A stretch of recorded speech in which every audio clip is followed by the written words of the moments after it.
ውድ ቤተሰቦች እንግዲህ ተመልከቱት። አሁን በደንብ ፕሮቲን ያለው ምሳ ለመስራት ከሰላጣ ጋር አንድ ላይ ምንድነው የምጠቀመው?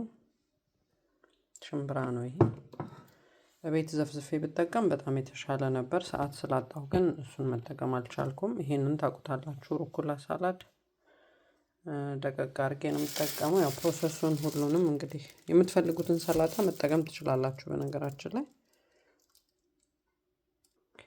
እኔ አሁን እንደዚህ ታጥቦም የተዘጋጀ ሌላ ሰላጣ አለኝ። ይሄኛውንም ሰላጣ እንግዲህ ሶስቱንም ሰላጣዎች ነው የምጠቀማቸው።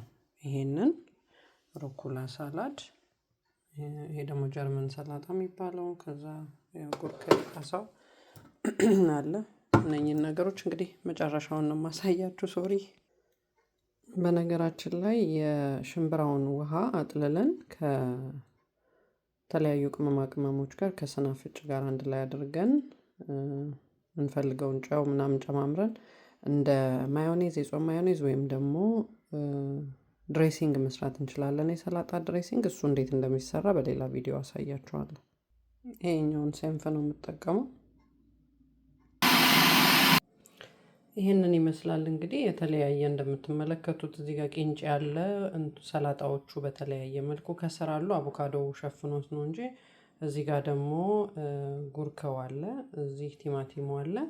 እንግዲህ እንደዚህ አድርጋችሁ ከላይ ታደርጉና እንትናችሁን በኋላ ስለሆነ የምቀምመው እንደዚህ ያስቀመጥኩት ለዛ ነው። እዚህ ላይ ሽምብራ ይቀራል።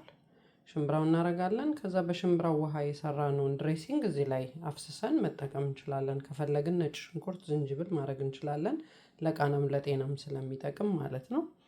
እንግዲህ እንደዚህ የሰራው የምመገባቸውን አንዳንድ የጤናማ የሆኑ ሃይ ፕሮቲን ያላቸው ምግቦችን በተለይ በጾም ወቅት ምን እንበላለን ብለን ለምንጨነቅ ሰዎች የማደርጋቸውን ሩቲኖች አንዳንድ ቀን እንደዚህ አደርግላችኋለሁ ማለት ነው። በጣም ይጠቅማል።